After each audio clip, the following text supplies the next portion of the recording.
Hello, everyone. Today I'm planning to cover a topic that I find fascinating enough that I've actually taught it, not exaggerating, at least 1,000 times. I find it so fascinating because it is such a foundational tool and principle for all healthy relationships. Now, this is a healthy relationship with whomever's in your life. It could be your parent, it could be your spouse, it could be your child, it could be yourself, it could be your money, it could be life, it could be the world, it could be God. This is like a foundational principle that gosh, if you don't know, you could easily slip into these patterns that really don't work, and then you could kind of mess up what you're trying to create in your relationships. So this is the most foundational tool that I personally know of around relationships, and it's one of the reasons why I teach it so much. I also really love this information because it is simple. It's simple to understand. And once you do understand, you can implement it into your life relatively simply. Now, a disclaimer.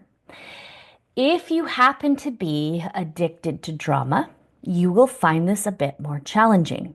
But don't worry because I'm going to walk you through how to work with this addiction as well as share this information with you. Okay, so let's get started.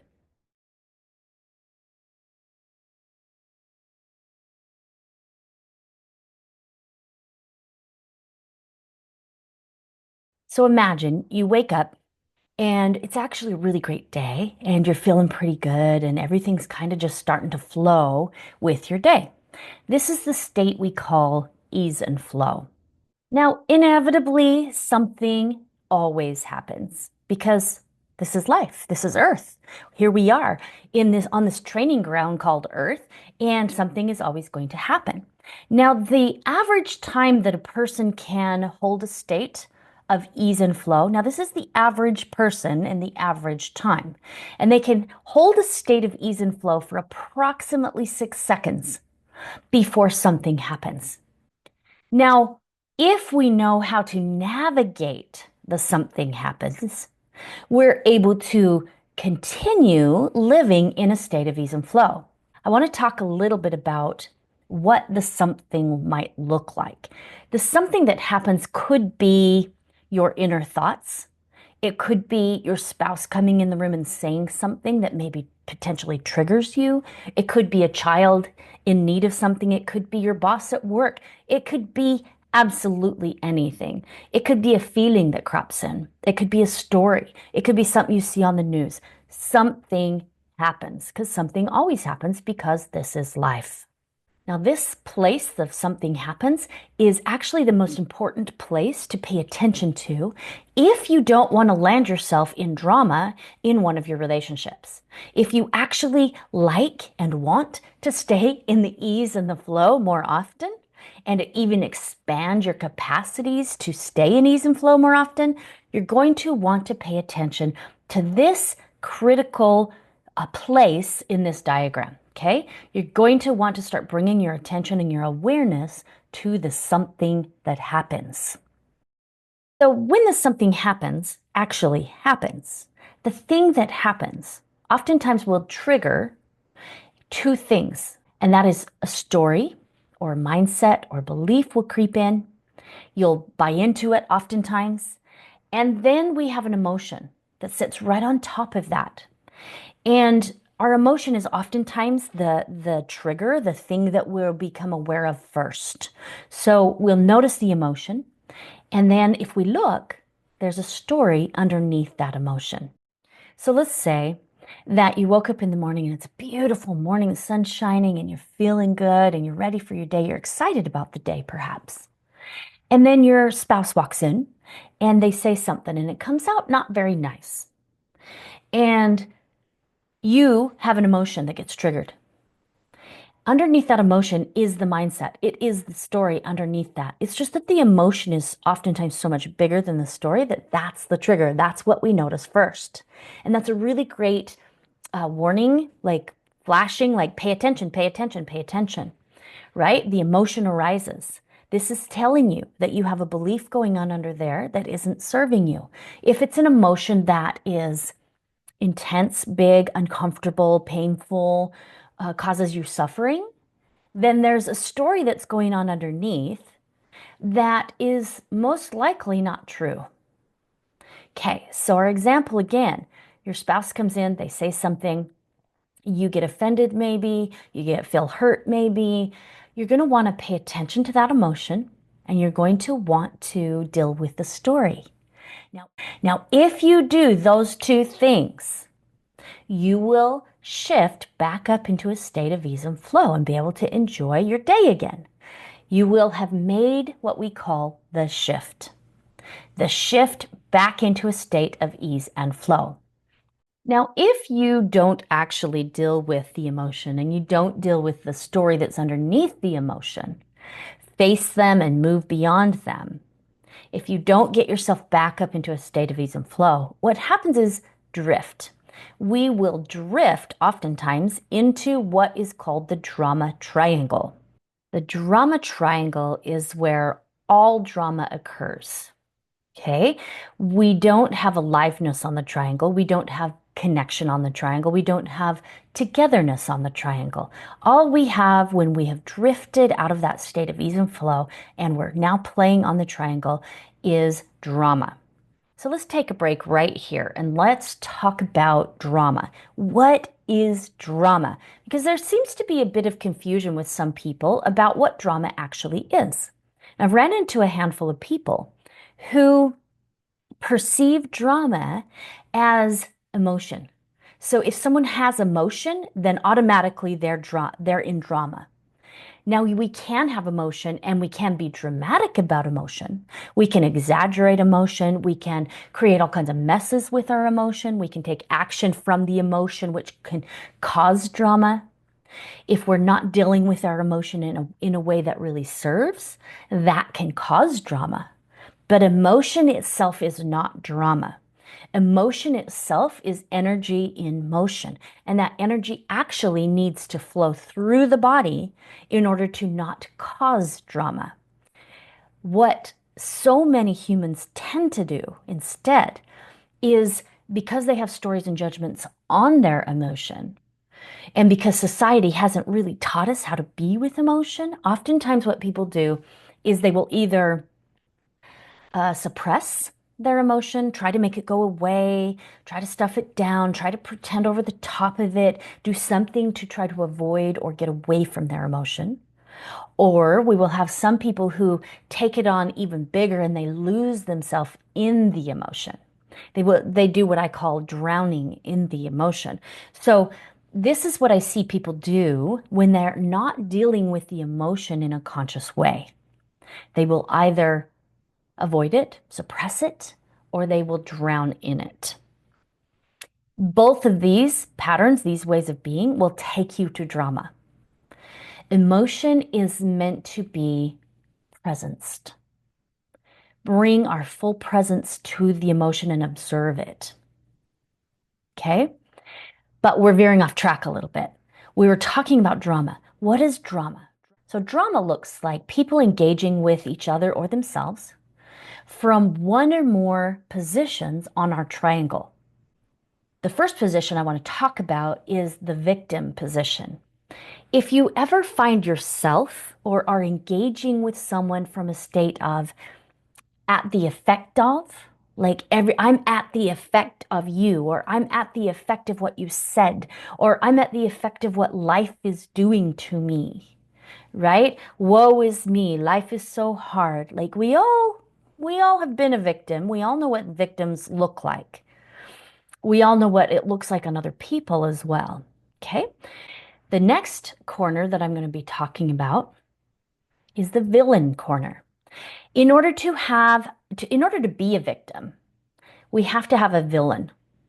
Now we can villainize ourselves and be victim to ourselves, or we could also have someone else who's villaining us, or we can villain another person. Regardless of how the villain shows up, it is playing a role or a position on our drama triangle.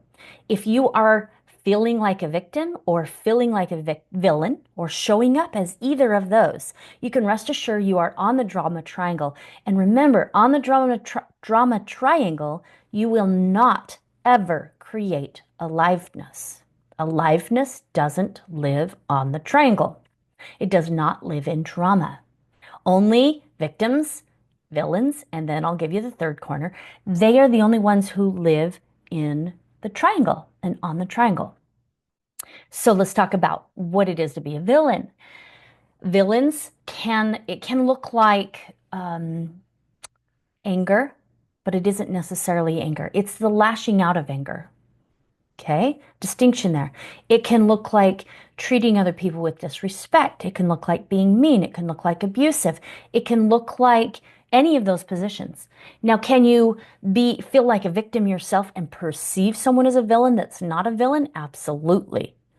If you're a victim, if you're coming from the victim perspective, you are automatically going to attract villains and you're going to perceive villains where maybe villains aren't actually there. You might perceive your children as a villain. You might perceive life as a villain. You might perceive God as a villain. You might perceive your husband or wife as a villain, your parents. Like you can perceive almost anything. Your body, you can perceive your body as the villain. Oh, my body's just trying to hurt me. I can't seem to digest this food.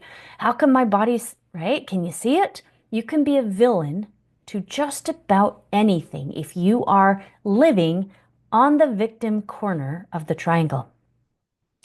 You will attract villains. In fact, if you're perceiving yourself as a victim, you literally require other people and life to show up as villains. You are requiring it.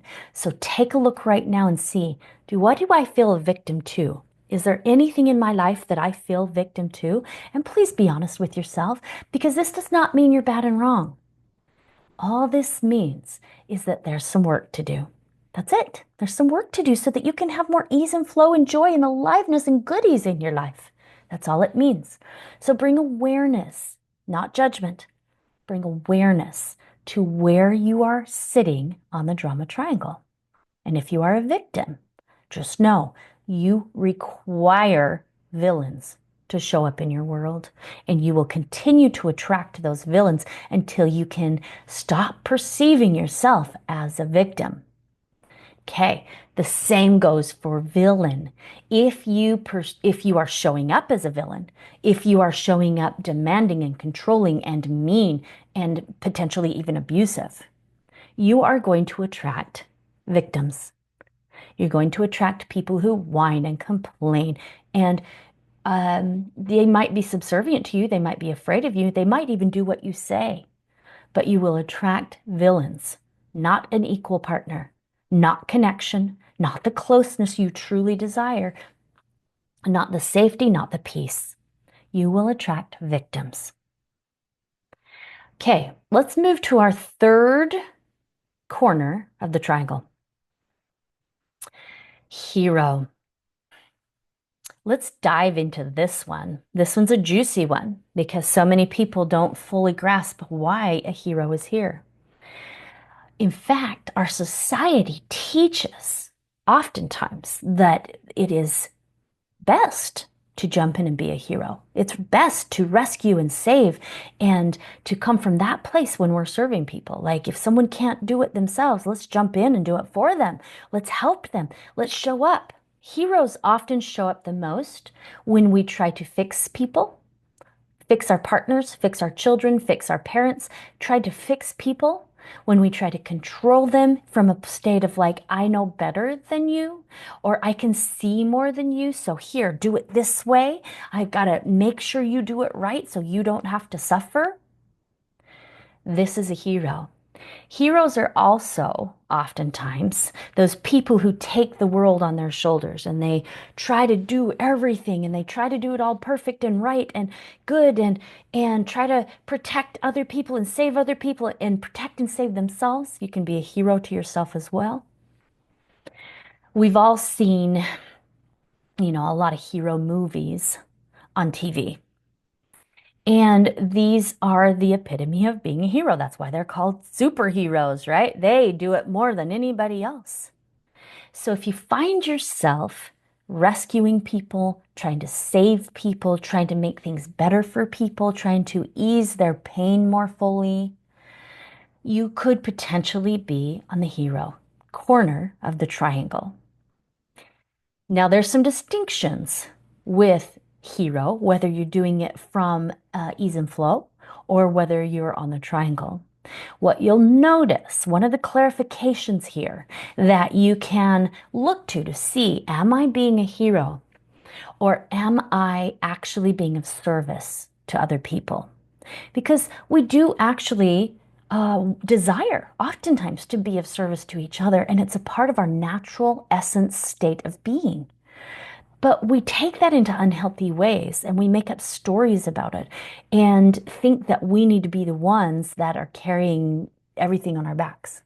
So the distinction I'm going to give you is, are you perceiving someone as a victim? Are you perceiving the other person as not being able to do it themselves? If you are, and then you take that action, you're likely on the hero triangle or the hero corner of the triangle.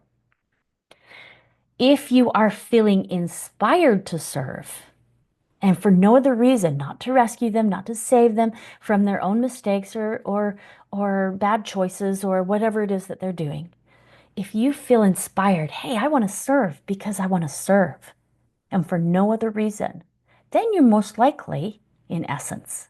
But this takes a lot of reflective honesty with yourself. In fact, all of this takes a deep commitment to honesty with yourself. If we're going to actually make the movement, that's really one of the first steps we need to do, is to really be honest with ourselves. Okay, so let's now talk about how these three play together. Again, if you're feeling like a victim, you are going to require villains to come into your life so that you can perceive them as being mean to you, or maybe they are mean to you. And you're going to also require heroes. You're going to require other people to go, oh, I'm so sorry. Life is so hard to you. You're picked on, or whatever sad thing, right? This gives them the opportunity to come in and rescue you. And heroes love being heroes. Villains love being villains, and victims love being victims because they all dance together on this triangle and we all create drama together. So heroes love to rescue victims and villains love to be mean to victims.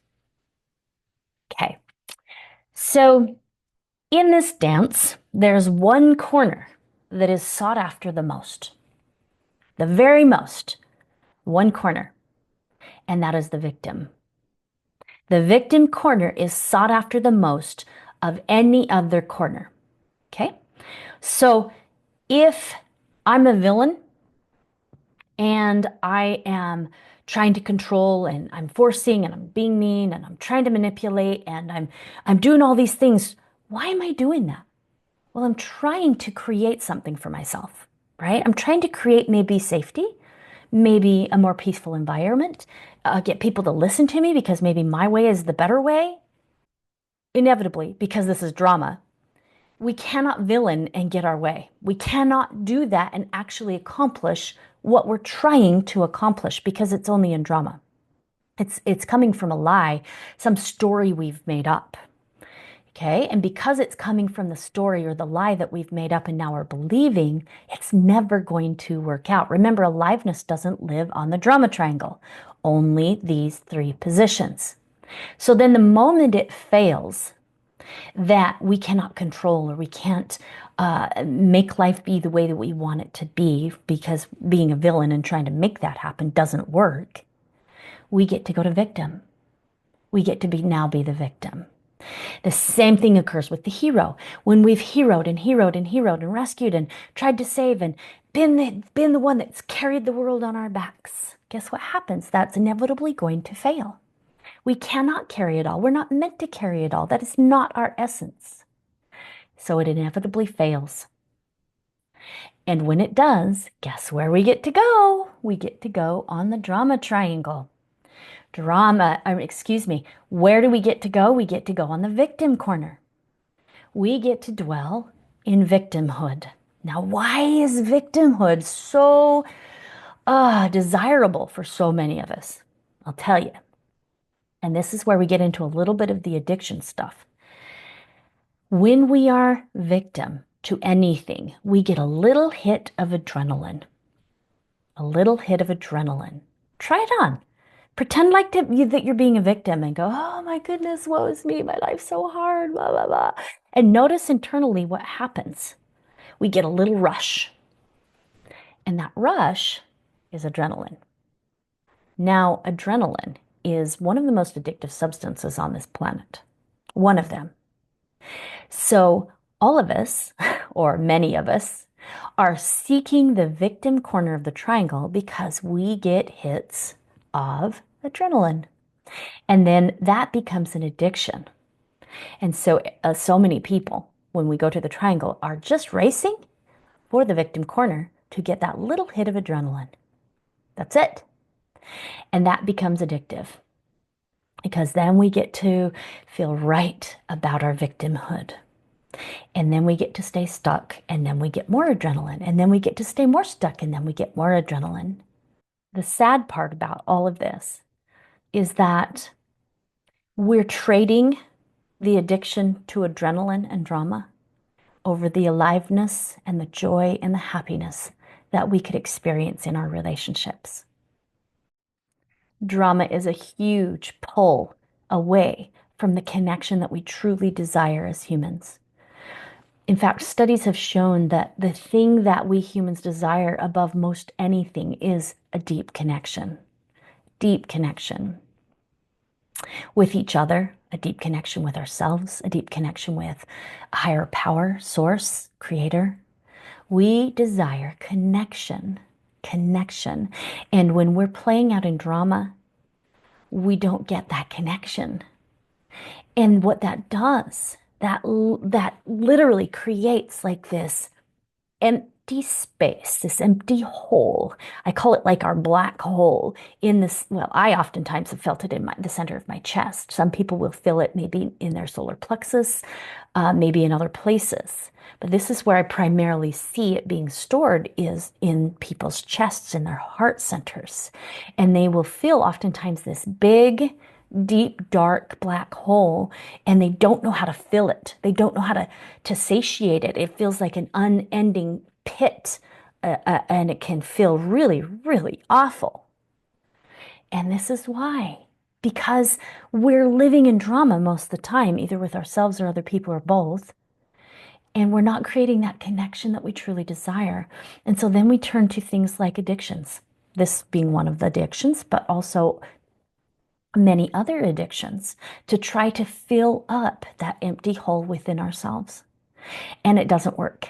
The only thing that works is get your little sorry ass off that triangle and back up into ease and flow. So when we're in drama, we have access to only 4 ways of being. And most of the time, these happen extremely unconsciously. We can fight, we can flee, we can freeze, or we can faint. Now, we all know what fighting looks like, and this is one that many couples turn to, many parents turn to with their children.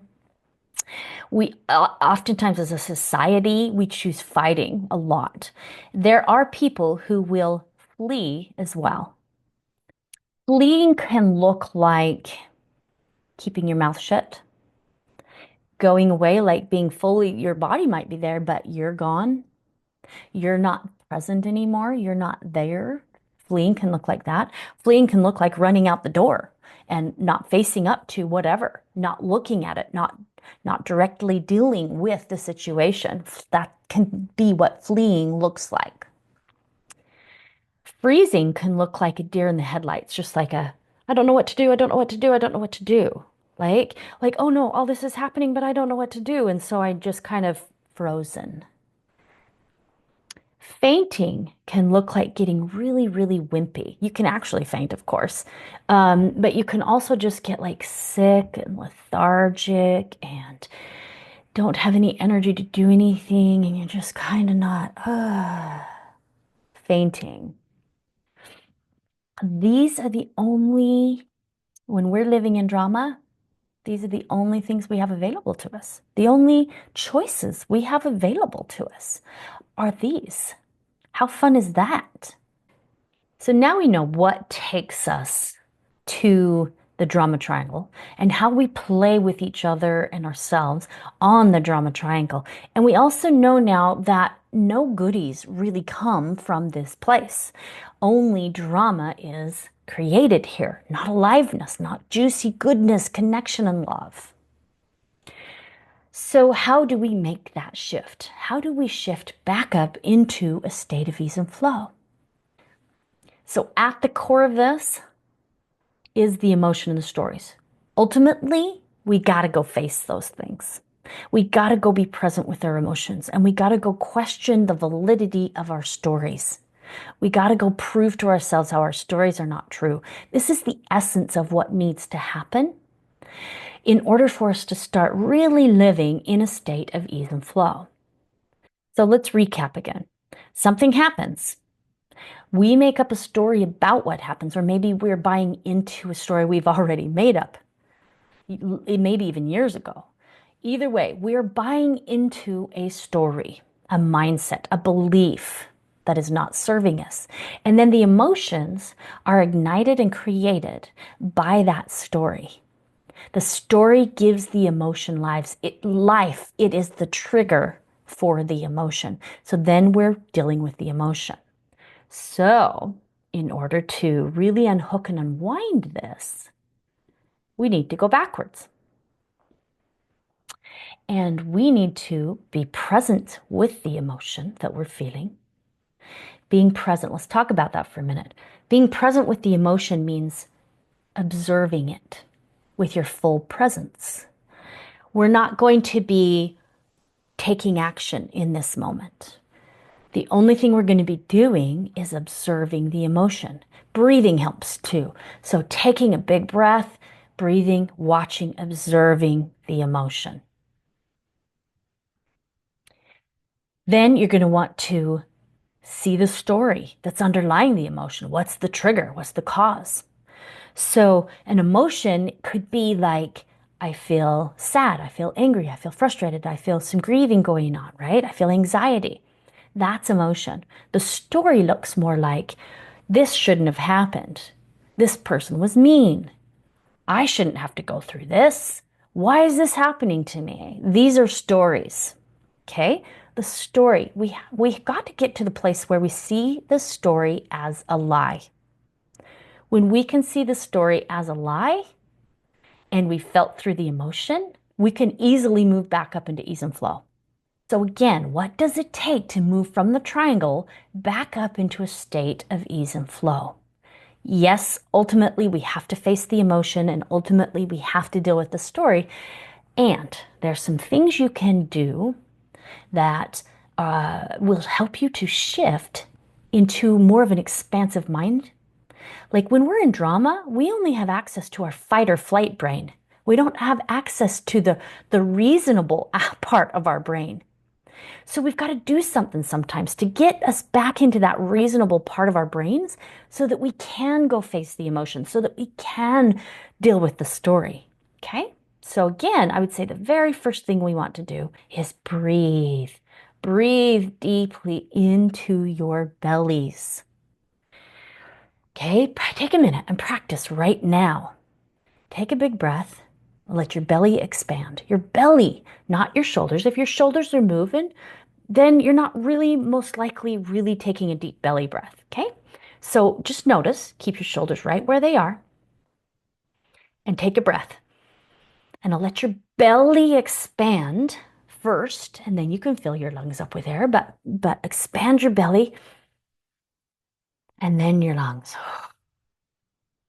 Okay, because one of the first things that happens when people are not wanting to feel an emotion or when people are in drama is oftentimes we hold our breath or we will breathe really shallowly up in our chest. And we want to have that deep belly breath. Mm. Okay, number one, first most important thing. When we start deep breathing, it opens up the flow of energy in our bodies again. And that emotion rises to the surface again to be looked at and to be presenced. Observe the sensations, whatever. Once you start breathing, start observing. Start observing the sensations that are going on in your body. Every emotion will have sensations to it in your body. And when we bring the presence to the sensations in our body, this is us presencing our emotion. So observe the sensations of the emotion that's happening in your body. And now that you've just breathed, you've probably allowed that sensation to resurface. Another thing that helps is moving your body. If you feel like the breath and the presence isn't really calling forth up, or maybe you're feeling like, oh, this is just too much. This is a lot. I don't know if I can really stay present to this much energy trying to move through my body. Then get up and move. Get up and move your body in creative ways, creative, unique, different ways. Energy can get kind of stagnant in some of our joints, in different places of our body, in some of our organs. So when we move, we start creating flow again in those places of our body and get the energy moving again. And it actually can help that emotion energy to pass through the body more fully. So sometimes what also can really make a difference in having the flow of this come through so that you can be aware of the stories that maybe are underlying the emotion. Like maybe you felt through the emotion, you had it all move through your body, but now you're curious and you want to know, what is the story, right? Sometimes it'll just show up, but sometimes it really is beneficial to have a conversation with a friend, someone who's not going to judge you, someone who's going to be open to this kind of a conversation that can really help you to point out that maybe some of the things you're buying into and then some of the things you're believing. So choose somebody like that. Maybe walking with them, moving your body with them, talking with them, gaining awareness and insight. This is also something that can assist you to become aware of what's going on. Here are some more shift moves that you can try on that could assist and support you. Match the feeling with a sound and a body movement. So let's say you got really triggered and you're observing the emotion and you're being with it the best as you can. Sometimes it can also feel so intense that you don't know what to do with it. So again, if you match the feeling with a sound and body movement, like get as big as the feeling is. This works really well with like fear, anger, right? You just want to make sure you're in a safe environment and you're not going to hurt yourself and you're not going to hurt other people. And I also would suggest maybe being away from people so you don't scare them with your loud sounds, okay? Especially little children can be very scared by this big loud expression of yours that you're matching, okay? Sometimes when little kids are actually feeling this, you can encourage them. Oh, what are you feeling? Oh, you got lots of anger going on? Great. Let's match it. Let's match it with a sound and a body movement. And you can do this with your child and teach them from a young age how to do this. And then you're teaching yourself as well, right? So sound and body movement can really make a difference with moving this energy, allowing this energy to move through your body and helping you to get back up into a state of ease and flow. Exaggerate the emotion. Sometimes maybe you're feeling like sad or angry or what have you. Now, this doesn't necessarily mean make it bigger than it is, but in a way you are, but you're exaggerating it, you're dramatizing it in a way that's consciously done. So let's say you feel sad, you can be like, I just feel so sad. And you can exaggerate it and make it fun and playful by exaggerating it. Okay. Or if you're angry, you go, I'm just so angry. I'm just so angry, right? And you can exaggerate that and it turns it kind of into a playful, exaggerative place. And you're keeping your presence there and it loosens everything up and helps you to get back up into a state of ease and flow. Here's a big one. Speak authentically about what's going on for you.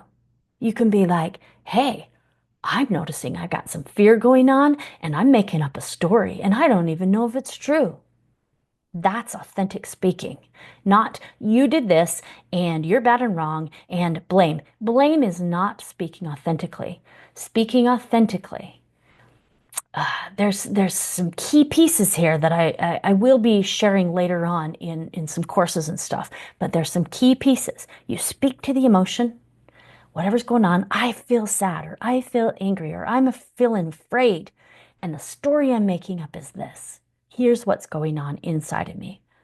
It's probably not true because, none of them really are, right? We don't ever really perceive it from a true place when we're in drama, when we're triggered. We go to our fight or flight. We're not going to perceive it accurately. So it's not going to be true. Okay. So here's what I'm feeling, and here's what I'm making up, or here's the story I'm buying into. And what I really want is whatever it is you really want. That is speaking authentically. Another one is listening. Okay. Listening can sometimes, because oftentimes we will jump to conclusions, right? We jump to those conclusions. So what if instead of jumping to those conclusions, we sat down and we listened, we got curious and we were like, hey, what really is going on here? What really is? And then we listen. We actually listen instead of interrupt and get offended and jump back onto the triangle. We actually listen to the other person and see what they're actually feeling, what they're going through, what their experience might be. Another one, love yourself. Feel the feeling of love for yourself. Generate that feeling within and love yourself. This can sometimes pull you out of some of the deepest, darkest. Love is such a high frequency that anything you put it with, it will transform. So when you put it with some trigger that you're having, it will transform it. So love is very valuable, valuable skill to have, to be able to feel that feeling of love for yourself. Okay, the next one, commit and recommit. Reconnect with your commitment. What are you committed to? Are you committed to drama? Or do you want to be committed to connection? Right? Check your commitment, where it is, where it's at, and recommit to what you really want, what you really, truly, truly want. Yeah, you know what? I've been playing on the drama triangle. I'm not interested in this anymore. I recommit to connection, to choosing connection. I choose connection over drama. This can oftentimes, just the commitment alone and the recommitment can pull you from the drama triangle and bring you back into ease and flow. The next one of my personal favorites, is ask a wonder question. Ask questions, getting curious, like, ooh, wow, I'm noticing that feeling going on. Ooh, that's a big one. I wonder what this is trying to tell me. Ooh, I wonder what stories. I wonder how I can move through my story more effortlessly. I wonder how I can create connection with my loved one. I wonder what I get to learn out of all this, right? Just start asking questions, all kinds of questions. And questions put you in that open, spacious place in your brain that allows you to start accessing more parts of your brain than just your fight or flight. Another favorite is to play with it. However you can, play with it. Stop taking yourself so dang serious. Stop taking the challenges in your relationship so dang serious. And just have some fun with it. Play with it. Play with it. See if the other person will play with it. You can color it, you can draw it, you can exaggerate it, you can dance with it, you can create with it. There's so many ways you can play with your triggers, your upsets. And in that play, you can learn so much, so much. In fact, they say like to learn something takes like maybe 400 repetitions before the neural pathways are solidly going in that direction. But if you play, then it drops it down like significantly lower, like crazy. I don't remember the exact number, but it seemed like it was like between 10 and 20 repetitions if you're playing versus if you're trying to learn it. So play with it, have fun. Have fun. This doesn't need to be serious, guys. Okay, so now How do we more fully deal with the stories? We've talked about the emotions. We've talked about shifting back up into ease and flow. Once you're back up into ease and flow, now we need to deal with the story. Let's pull that damn root out so that we'll stop creating the same messes and opportunities to go be in drama. Pretty much our stories are what keeps all drama alive. So when we pull the root of our stories out, we go less and less and less and less to the drama triangle. So you're going to start recognizing your stories from the emotion that you have. So you see the emotion and you know, oh, there's a story. Great. Start exploring the story. What is the story? I would also suggest writing these down. Sometimes that helps when you're first starting. All stories are untrue. Okay. So if we're going to move through the stories, this is one of the fastest, easiest solutions that I know how to tell you is to start recognizing that all stories are untrue. All stories are untrue, and especially if it's causing you pain, especially if it's causing you discomfort, pain, trauma, suffering, you can rest assured your story is untrue. So now, in order to see the story as a lie, there's a little process that I like to give people, and it works. Oh, it works so well. Okay. So you're going to want a pencil and a paper or something to take notes on so that you can really write this out and really be with it. Okay. So the first question you're going to ask yourself is, do I know this story for certain? Is this true? Do I know this for certain without a shadow of a doubt, without no question that this is true? And if you're honest with yourself, we don't know it. We'll never know that it's absolutely 100% true. Okay. So then the second one is there something that could be just as true or more true? And again, honesty is your friend here. If you really want to move through the story, you're going to, of course, recognize, yeah, something else could be just as true. Challenge yourself. Find at least 5 ways that something else could be just as true or something else could be more true than what you're believing. And when you take stories here, when you start questioning the validity of your stories and you find examples of how other things could be just as true, it loosens something in your brain. It loosens our grasping, our needing the story to be true. It loosens it, and we can start to see that many things could be true. Many things could be untrue.